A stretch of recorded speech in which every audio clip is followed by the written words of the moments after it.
Hello, everyone, and welcome back to our virtual Mishnah Berurah share. We're holding Mishnah Berurah Chelik Gimel and Mir Hashem. Today, we will be learning Daf Kuf Chaf Aleph Amid Aleph.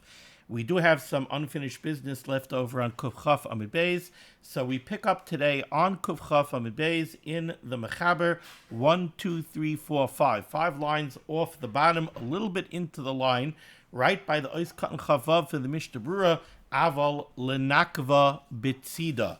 That is Siman Shin Yodalid in the middle of Sif Vav. Our learning should be a schus for Achedu Kol Beis Yisrael Hanesunim Batzaru Bashivya Ha'im Dem Ben Bayamu Ben Bayabasha Hamakim Yerachem Aleihem V'Yitziam Yitzar L'Rvacha Me'afelu La'Ora Mishubed L'Geula Hashta Bagalo V'Zman Kariv V'Naimar Amen. Our learning should be a schus Refuah Shalema for Moshe ben Esther Fradel, Avram ben Tzion ben Sarah Liba, Chavadas Basara Rivka Bashirale, Yitzchak ben Tzion ben Dusha. Learning should also be schus Refuah Shalema for Chanaleah bas Shoshana Rezel, that's a Yoledes, and for Tinoik ben Chanaleah, that is an anicle of mine that Baruch Hashem was born last night. It was a slight issue, so the Rebbeinu Shalom should bring that slight issue to a quick and satisfactory close. Our learning should also be a schus for Yonis ben Michal and Yoel ben Michal. The Rebbeinu Shalom should watch over them together with all of our brothers and sisters that find themselves in harm's way. B'chol makom shehem. So, in order to go weiter in Sivav, we first need to just review the first halacha that Mechaber told us over here in Sivav. So I'm just going to read the words from the beginning of Sivav. Not going to go back into the Mishnah Berurah really, just to explain the halacha. The Mechaber told us at the beginning of Sivav, Mutar lahatiz roish hachavis b'sayif. We have been talking about opening up a chavis. A chavis is a cask, a barrel. Now, when you go to do something to open up a barrel, we have seen already that there could be multiple problems involved. One is, if you're breaking the chavis, then potentially there could be an issue of stira. If you're not breaking the chavis, you're leaving the chavis intact, but you're fashioning an opening, then there could be an issue of tikkun maneh. If you fashion a proper, functional, reusable opening, well then that's tikkun maneh. You're doing the gemar malacha of a keli. You're making a significant improvement on this keli. That could be a problem of tikkun maneh / makeh b'patish. Having said that, the Mechaber told us here in Sivav, if you want to take a sword and you want to very roughly cut off the entire top of the chavis, the Mechaber says that that's mutter. And the Mechaber explains why. He says, "Delav lepesach mechaven kevin shemei seroisha." This is not a case of fashioning an opening inside a keli. So let's do the math. If you take a look at the Mishnah Berurah told us that over here in Sivav, for sure at the beginning of Sivav, the Mechaber is talking about a keli garua. He's talking about a shvacha, an inferior keli. So this is the refurbished keli that we've spoken about time and time again since the beginning of the Siman. You have a chavis that broke, it was glued back together with zeves. So this is a very inferior keli, and therefore we apply the rule of ein stira b'kelim. So when you go and you lop off the whole top of the chavis, we don't have to worry about stira, because ein stira b'kelim. So is Seiser a problem? No. Then we get to the next potential problem, tikkun maneh. Well, is this called fashioning a Pesach? Is this the way you make an opening in a keli? By taking a sword and knocking off the whole top of the keli? No, that's not the way you make an opening in a keli. So we're not going to look at this and say that there's a problem of tikkun maneh, that you made an opening for the keli. No, you didn't. You ripped the whole top off. That's not called making an opening, and therefore there's no tikkun maneh issue. Mishnah Berurah points out that you might have thought that there's a potential third issue, and that is the use of the sword. Says the Mishnah Berurah, the sword is a klisha malachta l'isser, and this would be an example of using a klisha malachta l'isser l'tzarech gufay, which is mutter. So that's the first halacha that Mechaber told us here in Sivav. Now against that backdrop, let's go weiter and let's see the next halacha of Sivav. Says the Mechaber, aval lenakva bitzida, but what if you want to bust a hole? Now I'm saying those words bidyuk. We're not talking about fashioning an opening. If you want to bust a hole in the side of the chavis, aval lenakva betzida, to puncture it on the side, bein shel chavis, bein shel magufa, whether you want to puncture it in the side of the cask itself, or you want to puncture it in the side of the magufa. Now, I think I described this already in the previous year, but just in case. The magufa, the magufa is the lid of the barrel. Now, a lot of people think of a magufa, they think of like a stopper in the top of the barrel. And sometimes that is what it means. It seems that that's not what the Mechaber is talking about here. This magufa, we're going to see, you have the barrel, and then there's a lid that goes on top of the barrel. But the lid is not a flat lid. It's a raised lid. So imagine like an inverted bowl or an inverted pot. And that's the lid. So the lid itself has height to it. Let's say you want to make a puncture in the side of the magufa, or you want to make a puncture in the side of the chavis proper. Says the Mechaber, aval lenakva betzida bein shel chavis bein shel magufa, Usser, it's usser to punch a hole in the side of the chavis or in the side of the magufa. Afilu beroimach she'oise nekev gadol ve'eno doimel pesach. Even if you take a roimach is a spear or a crowbar, right? Roimach is not a crowbar, but the same halacha would apply to a crowbar. If you take a roimach and you punch a hole in the side of the chavis, that's usher. And the Mechaber says, even though afilu beroimach she'oise nekev gadol ve'eno doimel pesach, even though this is not called making a pesach, you would think, right? When you make a pesach, you take a drill, you drill a nice, neat, round hole, whatever proper implement you use to create the opening in the side, you would think that's the way you make an opening. But to take a roimach and punch a hole in the side of the cask, that's the way you make a pesach? And like the Mechaber says, that's going to make a nekev gadol. It's going to make a big, rough hole. That's not the way you make a pesach. What the Mechaber is telling you, and that's why I read from the beginning of Sivav. In the beginning, you see, if you go back against the backdrop already of Sif Aleph in this Siman, we learned that even by the inferior refurbished keli, you're not allowed to make a pesach. Making a pesach is called tikkun moneh. That's what we learned in Sif Aleph. We said you're not allowed to make an opening even in a refurbished cask. You're not allowed to make an opening because it's a problem of tikkun moneh. We saw in the Mishnah Berurah, you're not allowed to make an opening even if it's a small opening. Even if it's an opening that's only big enough lahaitzi but not lahachnis, that's in the Siddur of tikkun moneh. So to fashion a pesach, even in an inferior keli, is a problem of tikkun moneh. Here in Sivav, in the beginning of Sivav, the Mechaber gave a heter. What's the heter at the beginning of Sivav? If you lop off the whole top of the chavis, we don't see that as asiyas pesach. We don't see that as you making a pesach. That's not how you make a pesach. That's not how you fashion an opening in a cask, by ripping off the whole top. It's really more like destroying the chavis. But it's not a problem of seiser because it's an inferior keli. But that's not called asiyas pesach. Now comes the Mechaber to tell you, you might have thought that as an extension of that same halacha, if I take a roimach and I punch a hole in the side of the cask, maybe you'll say, that's also not called asiyas pesach. The same way taking a sword and lopping off the top of the chavis is not asiyas pesach. That's not the way you make an opening. You might have thought that if you take a roimach and punch it through the side of the chavis, that should be the same heter. Says the Mechaber, no, that's not the same heter. And the Mechaber explains why. He says, the kevan dehevi mitzida, once you're making the hole in the side of the chavis, vaday lepesach mechaven. That already means that you're making a hole, you're making an opening in the chavis. For some reason, since it's in the side, so I guess the body of the cask remains intact, and you're only punching a hole in the side, that's called fashioning an opening. And that's usually where the opening is. That's the spigot you put in the side. So, okay, this is called asiyas pesach, and therefore this would be a problem of tikkun moneh. Now, before we go to the Mishnah Berurah, I want to go weiter, because the first Mishnah Berurah we're going to do today is going to bring up something that the Mechaber is going to say now. Now, the Mechaber makes a chiluk.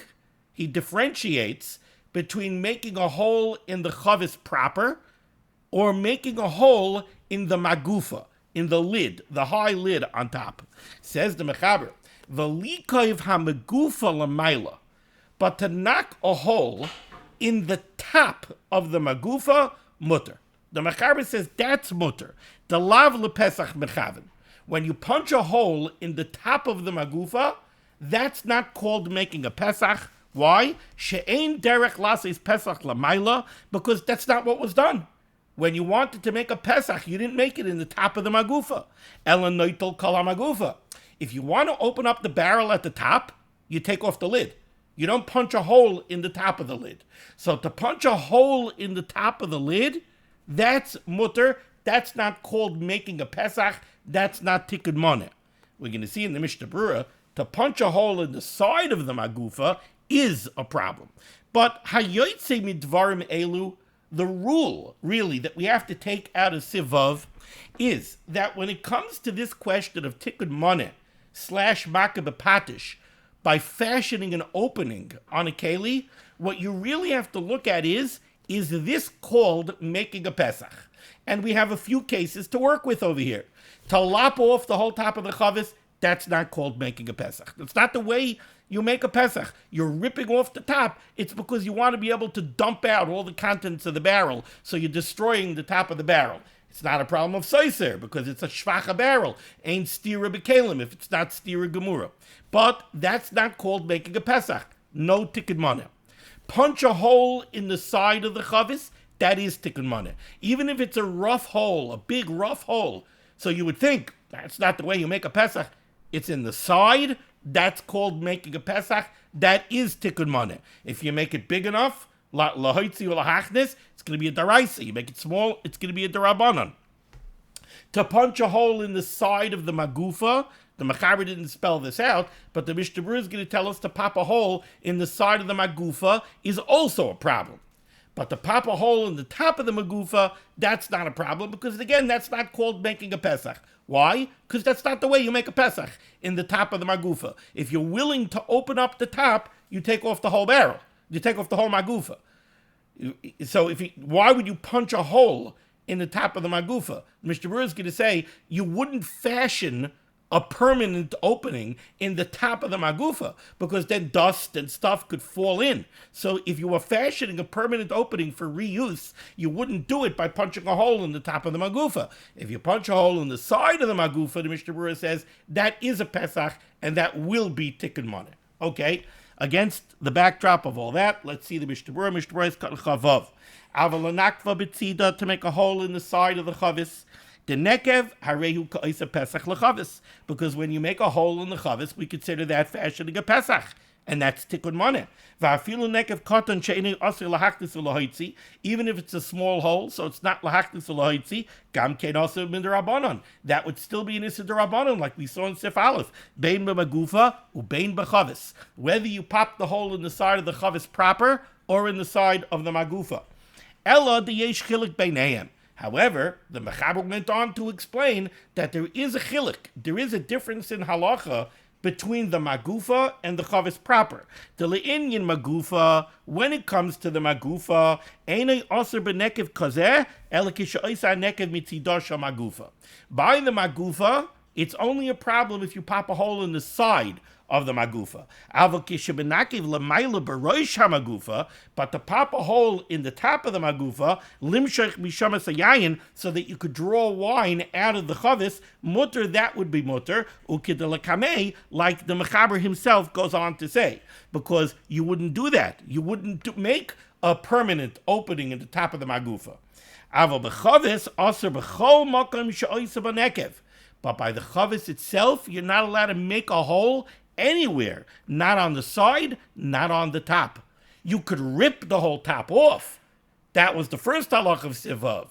But to punch a hole in the top, that you cannot do if you're making the hole in the top of the chavis.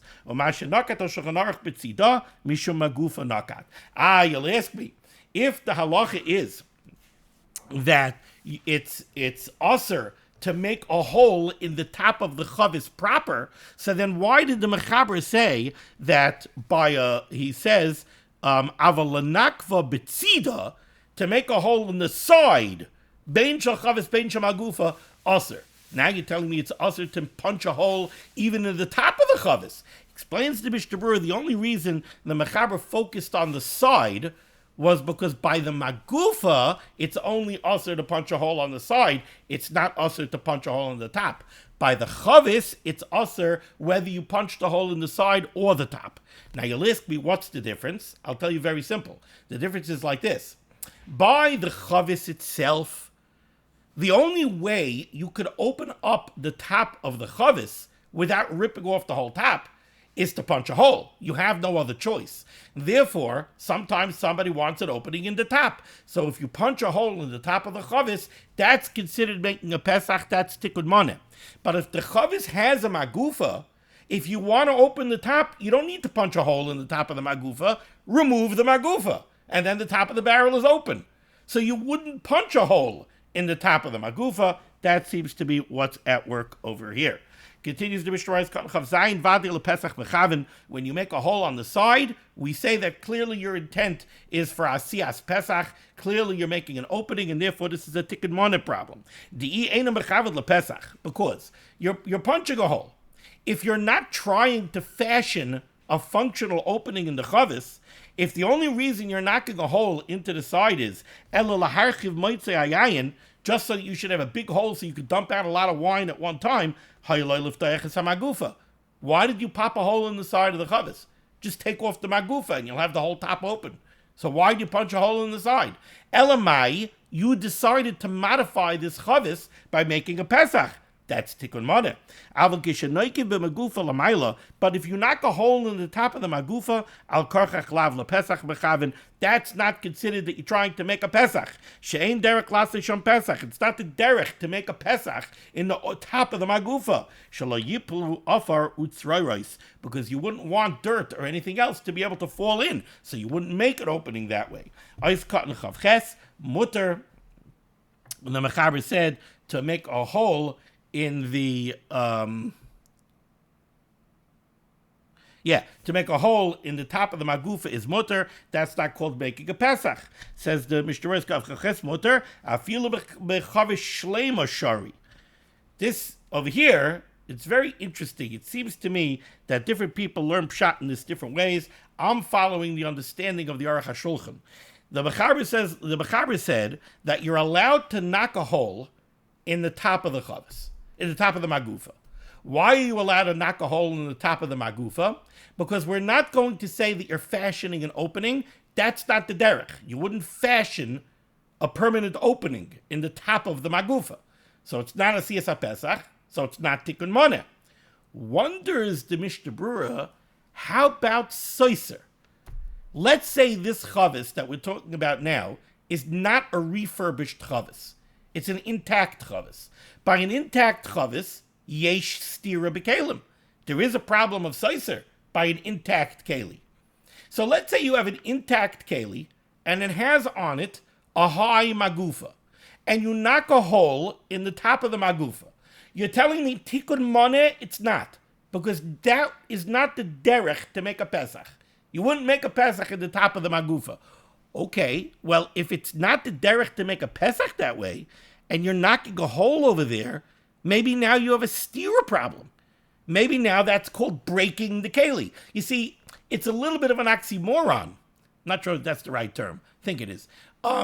If it's an opening, well, then it's not breaking. In other words, if you're fashioning an opening, then you're not breaking the keli, you're improving the keli. Well, then it's tikkun moneh. If you're telling me it's not tikkun moneh because you're not improving the keli, you're not fixing the keli, well, in that case, you're breaking the keli. So then it's soiser. If it's an inferior refurbished keli, ain't stira b'kelim. But if it's an intact keli, maybe now you should come up against the problem of yesh stira b'kelim by a keli shalim.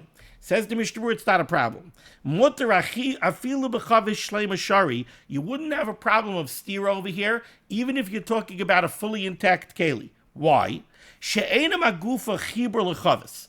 Because we don't look at the magufa as being an integral part of the chavis. So we don't see that when you punch a hole in the top of the magufa, you're breaking the chavis. We look at magufa l'chud and chavis l'chud. We look at them as two separate things. So we're not going to say that you're breaking the chavis. No, the chavis is perfectly intact. I didn't knock a hole in the chavis. I knocked a hole in the magufa. So, do you have stira on the intact chavis? No, you don't. V'chanal b'sivkat l'chav gimel. Now you'll ask me a question. Maybe you're doing stira on the magufa. The magufa is not considered a choshev keli that you should say that knocking a hole on it is stira. That would seem to be how the Mishnah Berurah is learning over here, and we saw this already previously too, whereby a magufa, we're not looking at the magufa as being significant enough to say that you're breaking the magufa. Could also be that the magufa is bottled to the chavis. So on the one hand, it's not considered part of the chavis that we should say you're breaking the chavis.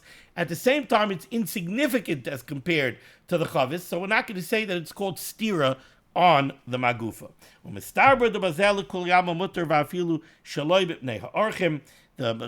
Berurah ends off the sif over here by saying that it would seem to him that this halacha, that you're allowed to knock a hole in the top of the magufa, you don't need the extra mitigating factor that we learned about in the previous year, that you have to have guests, so that it's nicker by the halacha of the beginning of Sivav, where you're lopping off the whole top of the chavis with a sword.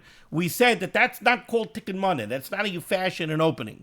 But El Yerabba brought down a shita that said we could only rely on that heter if you have a lot of guests, because that's an extra mitigating factor. If you have a lot of guests, then people understand, why did he just knock off the whole top of the barrel? Oh, because he has to pour out a lot of wine at one time. So it's not called making a pesach, it's called ripping off the top of the barrel. Says the Mishnah Berurah over here, for this halacha, to knock a hole in the top of the magufa, we don't need that extra mitigating factor of having a lot of guests.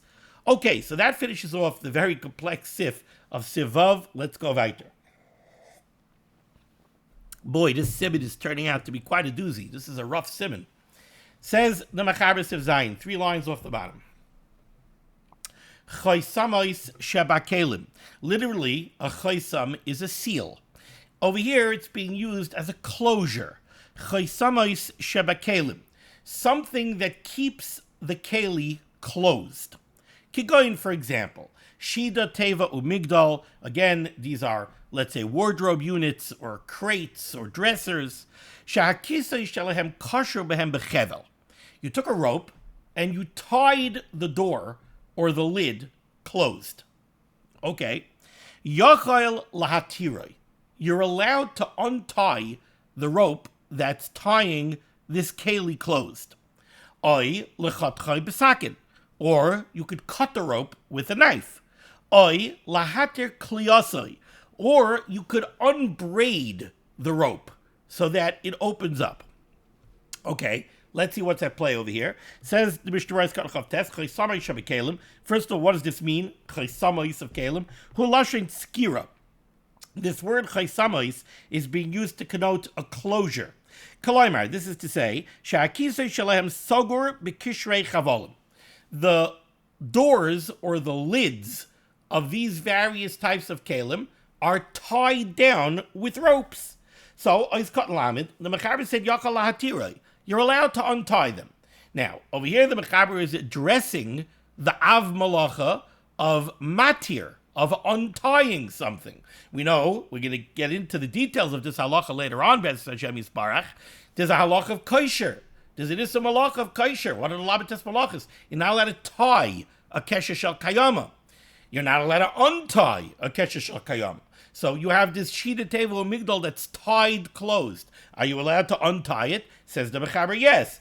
Explains the Mishnah Berurah, the lav kesher shel kayamahu. The assumption is that this is not a kesher shel kayama. Sharei lahatir tamid hu asoi. We're talking about a unit over here that you regularly tie closed, and then untie and open. We're going to have to get into the weeds of the malacha of kosher and matir. There are certain types of knots that you're not allowed to untie, no matter how often you untie it. If it's a real professional, a kesher shel ubad, kesher shel kayama, We'll have to deal with that then. But at least high level, the Mechaber is saying the assumption over here is you have something that you regularly, you close the door, you tie it closed, and now you come back a half hour later, you untie it, you open it, you do what you need, and then you close it, you tie it again closed. So you don't have a kesher problem, you don't have a matir problem. So you can undo the rope. Or you could cut the rope with a knife. Says the Mishnah Berurah, and this is really, I think, why this halacha is over here in Siman Shin Yodalid. Says the Mechaber, you could cut the rope, v'loy mikri seiser. We don't have a problem here of stira, mishum delav stira gemura hizu, because this would be another application of ein stira b'kelim. We don't look as cutting a rope or cutting a string as an act of stira gemura. Remember what we learned in Sif Aleph. Ein stira b'kelim is only if it's not a stira gemura. This is a shvacha stira. Cutting a rope is not, oh, you broke it. No, it's not called breaking a keli. That's not stira gemura. And therefore, you're allowed to cut the rope. Before we go weiter in the Mishnah Berurah, we need to go weiter in the Mechaber. So, you have this keli that's tied closed. You could untie it. You could cut the rope. You could unbraid the braiding of the string or the rope. But then the Mechaber says, on the bottom line, V'dafka ke'ein keshiras chevel v'kiyoytzabay. However, we're only going to be matir these types of closures that we just spoke about. If you have something that's tied closed, you could do one of these eitzes. Aval paisachas shel eitz v'shel matris. But let's say you have some kind of wooden locking mechanism, or you have a metal locking mechanism. Aser lahafkia u'lashaber. You're not allowed to break the locking mechanism. So you have some kind of locking mechanism that's holding this door closed, and for some reason it's not functioning. You can't open it. So you want to break the lock. You want to break the locking mechanism. That you're not allowed to do. Says the Mechaber, why not? The bekalim nami shaykh binim gamur stira gemura. Because the locking mechanism is considered a keli gamur. A rope is not considered a substantial keli. Therefore, when you cut it, we don't look at it as being an act of stira gemura. Therefore, we apply the rule of ein stira bekalim. But the wooden locking mechanism or the metal locking mechanism is considered a substantive keli on its own right. And therefore, you can't break it, because that would be stira b'kelim, that would be aser. Let's go back to the Mishnah Berurah now. Mishnah Berurah is cut lamid aleph. I'll read from the beginning. You could cut the rope, v'loy mikri seiser. That's not called an act of stira. Mishum delav stira gemura hizu, because all it is a string or a rope. We don't look at that as being stira gemura. Ve'ene aser b'kelim l'kol yama. Mashe ein kein b'shviras paisacha shel eitzu matris. But when it comes to breaking a wooden or a metal locking mechanism, to have a stira gemura. That's an act of stira gemura, and over there we would say yesh stira b'kelim. V'shayich af b'kelim. Says the Mishnah Berurah is cut lamed beis oy lahater kliyosai. We said that you're allowed to unbraid a rope that's tying the keli closed, and thereby open the rope so that you could open the keli. Says the Mishnah Berurah, Ayin b'Biur Halacha. Take a look at the Biur Halacha Sifches Dibra Maskal Chaysalos. The Ladasa Rambam, in the opinion of the Rambam, Yesh Isser Bazeh. The Rambam holds that to unbraid a rope is actually the Isser of Matir. So he looks at that, it's the same as untying a knot. The Rambam holds you're not allowed to unbraid a rope. But the Mechaber over here is not going like Shitas Harambam. Okay, now let's go weiter in the Mechaber, middle of the top line, Kuf Chaf Aleph Amid Aleph. Says the Mechaber, Umitam zeh, for the same reason, I just told you that you're not allowed to break the wooden lock or the metal lock. Why? Because those are considered substantive kalim in their own right, and to break it would be stira gemura, so that would be seiser. You're not allowed to do that. Says the Mechaber, umitam zeh, for the same reason, aser lahasir hatzirim shekarin gunzesh sha'achore atevos im nevad hamafteach. If you have, let's say, a wardrobe unit, and it's got hinges, and the door is locked, and you can't find the key. So you say, okay, there's two ways to open a door. I could unlock the lock and swing it open, or I could take the pins out of the hinges, and I could remove the door that way. Are you allowed to take the pins out of the hinges? Very interesting. Now, I have to point out that over here we're talking about on a keli. We're not talking about on a house. On a house, different shaila. By a house, there's no question of yesh, binyan, or stira b'kelim. We're not talking about a keli. When a door is attached to a house, the door is considered a part of the house. To remove the door would be a bona fide act of soiser.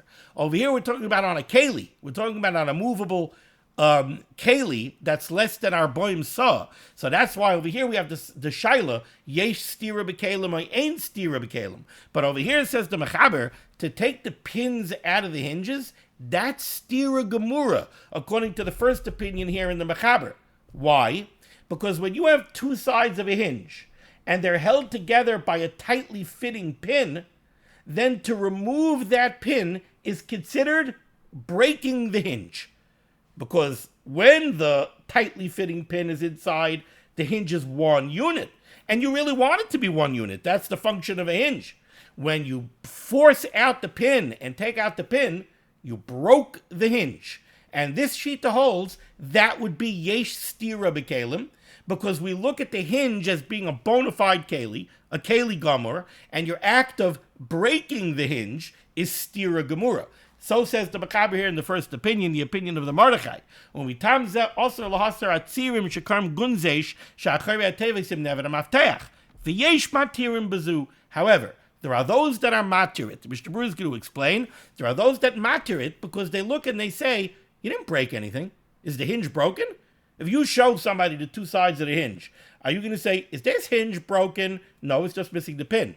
So they don't look at that as being breaking something. Let's take a look here at the Mishnah Berurah. Mishnah Berurah is cutting lamad gimel aser laser atzirim. You're not allowed to remove the pins of the hinges, the kishviras paisachas damya, because this opinion looks at that as being the same as breaking the locking mechanism. V'yesh bazeh mishum stira. V'chein hamaxir delas hakli al tzira yesh bazeh mishum binyan. This shita would also hold that if on Shabbos the door is off and you want to put the hinges back together again and put the pin in, that would be binyan. The same way taking it apart is breaking it and is considered stira gemura, putting it back together is considered repairing it and is considered binyan gomor. So that would be also according to this opinion as well. Ois Katan Lam Dalid, the Mechaber brought down a more lenient opinion, v'yesh matirim bezu. There are those that are matir this, says the Mishnah Berurah, Sfir Lahu, they hold the loidami l'shviras paisachas. You can't compare this to breaking a locking mechanism, ustira geruahi. To take out the pin and take the hinge apart is not stira gemura, it's stira gerua. It's not real stira. Kevin she'ain tzarich lishbar shum davar. You're not breaking anything. V'dan, you should know the l'kulei alma asa l'kpaya hatzirim aymanel b'masmerim la'kli. Certainly nobody would be matir installing a hinge onto a piece of furniture, taking a screwdriver and installing a hinge. They have a tikkun money. That's definitely tikkun money. That you certainly can't do. You wouldn't even be allowed to ask a non-Jew to do that because that's an iser daraisa of boina. Amir la'akum on a daraisa is certainly also with the Rabbanon.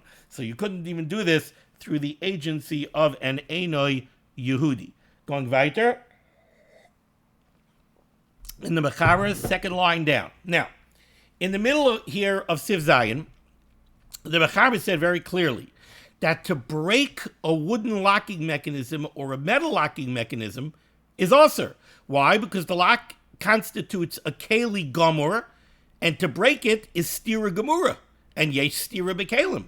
Now, says the Mechaber, kind of like, almost like offhandedly, says the Mechaber, you should know, ushviras paischai shel tevois, breaking the locking mechanism on pieces of furniture, yesh matir v'yesh oiser.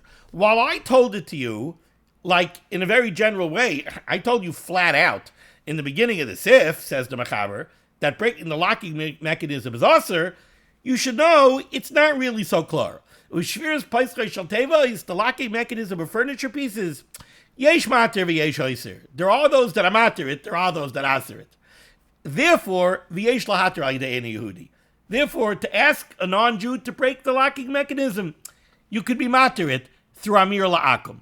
What's going on over here? Says the Mishnah Berurah, ois katan lamed hey shel tevois, when it comes to the locking mechanism of crates, v'hu adin shar kelim or other types of movable furniture, lamed vav yesh matir. The bottom line is there are those that are matir to break the locking mechanism.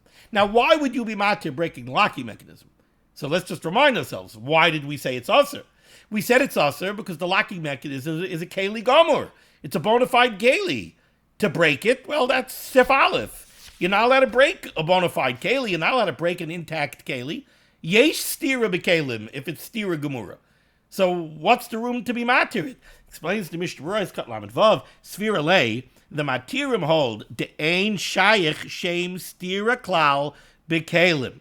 There are those that hold, and in Sif Aleph, we brought this down from the Gra. If you look back on Kuf Yud Tes Amid Beis in Mishnah Berurah Ois Cotton Zion, the Mishnah Berurah brought down the Gra. Ubibir Agra Hiskim La Paiskim Desfirlu De Ein Stira Bekalim. Afilu Kishois Shvira Bekli Shlema. You have the Gra and the other Paiskim who hold that Ein Stira Bekalim, even by bona fide Kalim. This Yesh Matir is that Shita. That there's no stira b'kelim, even by intact kelim. Yesh matir svirli de'in shayach shem stira klal b'kelim. U'kamosh b'yarti le'el b'sif aleph b'Mishnah Berurah sif cotton zion. The yesh rishayim shesayvim came. There are rishayim that hold ein stira b'kelim, even by kelim shleimim. V'afta ha'mechar b'sasa matchila b'sif zeh gufa b'shviras b'sakas le'isser. Now wait a second. Clearly the mechaber doesn't hold that way. The mechaber told us at the very beginning of Sif Zion flat out, you're not allowed to break the locking mechanism. Clearly the mechaber holds yesh stira b'kelim, and we've seen that since the beginning of the Siman. The mechaber is pretty straight, right? That there is stira b'kelim by intact kelim. Nevertheless, the mechaber wanted to bring down the more lenient opinion here. Why? So that you should know that when it comes to amira la'akum, if you're doing amira la'akum, to ask an akum to break an intact keli, you could be soimech on the shitas that hold ein stira b'kelim, even by kelim gemurim. U'kamoisha b'sayim achakach v'chedi'isa bebeis Yosef. Oiskat lam zayin ha'idei in Yehudi v'yesha kasra. There are those that write the dafka behefsid merubah, that you could only do this to do amir la'akam on breaking an intact keli if it's a case of hefsid merubah, oishenech bas harbi l'tzarch mitzvah, or it's a tzarch mitzvah. The chol zeh b'shviras ha'peisachas. Aval l'ftayach oisa b'sakin b'machet gadol shari afilu dalo shalbayis. To pick a lock. To pick a lock, says the Mishnah Berurah, you're allowed to do. That's not a question of breaking a lock. You're not breaking a lock when you pick a lock. You're opening it, but you don't have a key. So you know how to open a lock without a key. That's not called shviras kelim. That's not called breaking anything. And that is mutter. I actually had this once. I had this shaila when I was by a simcha for Shabbos. And lo and behold, when we got up to Kriyas HaTorah, we found out that the room that had the Sefer Torah in it was locked, and nobody had the key. So, it was a big problem. Somebody tried to pick the lock. At the end, Goyim cut the door. Probably stira gemura. I did not ask the guy to do it. But it's an interesting shaila. Okay. Moving along to Sif Ches. Sif Ches is a fascinating sif. Many of you are probably wondering, while we go through these shiurim on Siman Shin Yudalid, this Siman is really the basis for a lot of the shilas that come up and are dealt with on a constant basis. Opening bottles, ripping open wrappers. All these shilas flow from Siman Shin Yudalid. Now, I have to say that really in the context of this shir, it has been my practice, very different than many others that say Dirshu shiurim. It has been my practice to sort of steer away. I don't take the approach in this shir of giving out psukim on halacha l'maisa. That's not really what this shir is. We're not learning the sugya. We're not going in depth. We're doing a page a day.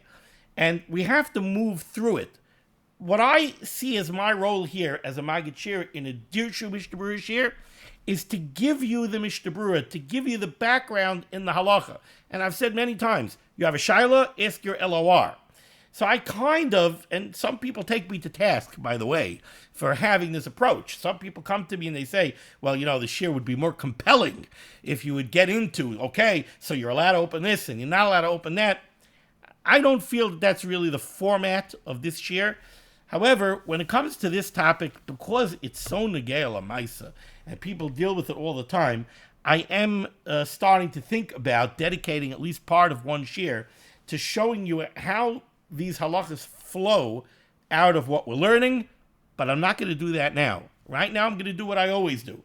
We'll go through Sif Ches, and you can have in mind, maybe I'll speak out a little bit, but basically, we have to pull down rules, guidelines, gedorim from all these halachas and see how they apply to our lives nowadays and to the things that we deal with on a regular basis. Says the Mechaber Sivches, Chaysalos. What are Chaysalos? Says the Rama, Pirish Mine Kalim. This is a type of a keli, Shel Tamarim Ugroigrois, that were used to hold dates and dried figs. Okay, let's take a look here at the Mishnah Berurah Kat Lamches. Chaysalos.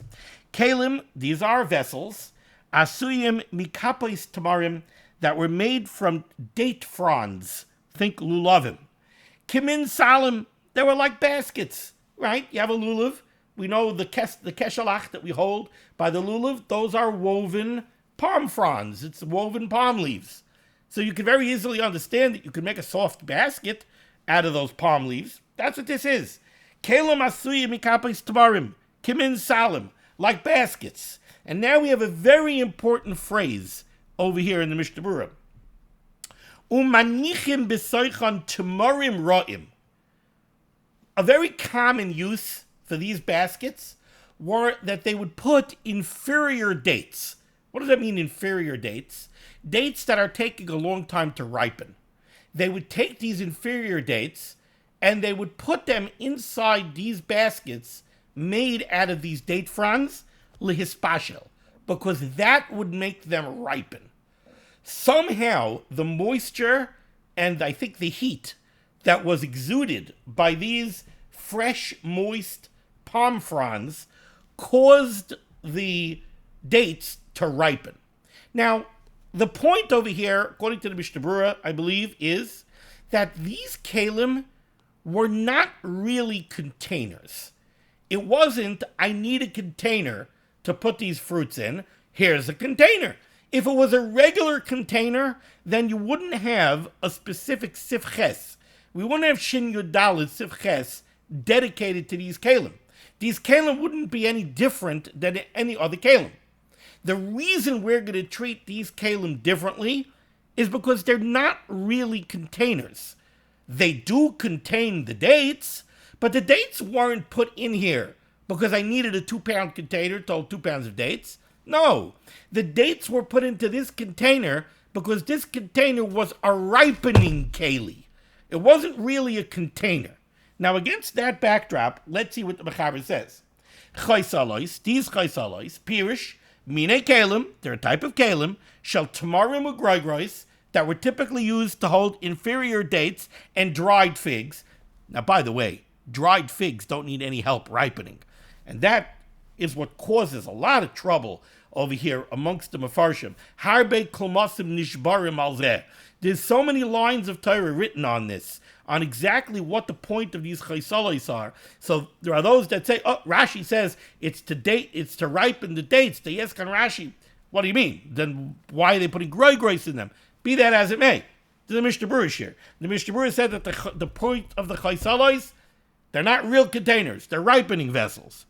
Says the Mechaber, first of all, im hakisui kosher b'chevel. Let's say you have this chaysal that the dates and the grois are in, and this basket has a lid, and the lid is tied on to the chaysalos with ropes. So that is essentially sif zayin. You have a keli, and it has a lid, and it's tied on with string or with rope. So what does the Mechaber say? The same thing that he said in Sif Zayin. Says the Mechaber, im hakisa kosher b'chevel, if it has a cover that's tied on with a string or with a rope, matir, you could untie it, Why? Just like we learned in Siv Zayin. It's not a kesher shakayama. It's made to be open, closed, open, closed, open, closed. So you can untie it and you don't run afoul of the Yisr of Matir. V'soiser shasharois hachevel, v'choytech afilu b'sakin. Soiser shasharois hachevel is the same thing that the Mechaber said in Siv Zayin. You could unbraid the string or the rope. And we said that that's mutter. According to the Rambam, the Mishnah Berurah brought down that it's also. But yeah, the Mechaber said in Siv Zayin that that's mutter. V'choytech afilu b'sakin. You could cut the rope with a string. Why? Because ain't stira b'kelim. The rope, the string is considered a keli garua. So there's no stira. So far, there's been no chiddush here in Siv Ches. And if you look at the Mishnah Berurah says that. Says the Mishnah Berurah's cut lamites, im akisui, if this chaisol has a cover and it's tied down, so you could untie it, you could unbraid it, you could cut it. Says the Mishnah Berurah, be'emes kol haidina hainu hachta Siv Zayin. So far, this is Siv Zayin.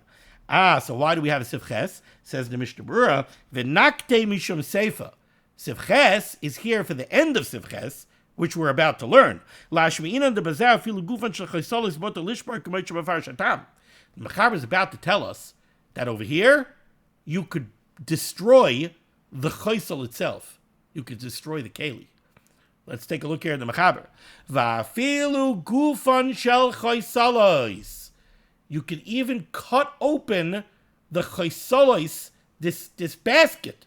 You could cut open the basket itself. Now that's already a chiddush. Why is it a chiddush? Well, yesh stira b'kelim, if it's an intact keli. We're not talking over here about a refurbished keli. We're talking about brand new chaysolis. So this chaysol, this date frond basket, is brand new and it's intact. Yet, says the Mechaber, you're allowed to go gut it. You're allowed to go rip it open. Not a problem. And the Mechaber was kind enough to tell us why. You know why? This is like breaking open a walnut. Now, the edible part of the walnut is contained inside a keli. What's the keli? The nutshell. Any shaila that you're not allowed to break open? Does anybody say, oh, you can't break open a walnut because you're breaking a keli? Stira gemura. You have an intact walnut shell and you're breaking it open. So you're smashing a keli. Yes, stira b'kelim. Nobody suggests such a thing. Shekol zeh k'may sheshover agoizim, or shkedim, or amins, kedei lita la'oichel shebehem. No shaila. You're allowed to rip open these chaysolos. Says the Mishnah Berurah, ois cotton mem, sheshover agoizim. Vedav kahani dalav kelim gemurim heim. Says the Mishnah Berurah, what's at work here? These are not kelim gemurim. And therefore, we don't apply yesh stira b'kelim. Till now, we've been learning intact keli, yesh stira b'kelim, stira gemura. Refurbished keli, ain't stira b'kelim. It's not stira gemura. Says the Mishnah Berurah, you know why the Mechaber says you could rip open these chaysalos? Because they're not kelim gemurim. Since they're not kelim gemurim, ain't stira b'kelim. Why aren't they kelim gemurim? Says the Mishnah Berurah, the einam asuyim elo sheyispashlu atmarim b'soicham. Because they're not containers. They're ripening things. They're not containers. They're not kelim. Ava kligomor, if it was a real keli, we called it a kligomor, krasasam amachaber reisim is eliser. Umachzeles shetoifrim by peros, if you have some kind of mat that you like form a keli out of it, you sew it closed, mistapik apri begadim im dami l'chaysalos, is that called chaysalos? Now, out of this sif flows a lot of the shilas of soft wrappers that are meant to be discarded right away. Are these chaysalos? What does that have to do with ripening? Those certainly are containers. But again, the Mishnah Berurah seems to be going with the approach that the reason this is mutter is because they're not containers. Other people take a different approach. I'm not going to go weiter on the topic right now, but stay tuned. Thank you so much for joining me for Limud HaTorah. Discuss of Limud HaTorah should be making against Klal Yisrael, the Baruch should send Yeshua Sephorus Parnasset Sheduchim to all those in need. We should be zeichet to see the BSKL Tzedek B'meher V'Yameinu Amen. Be well.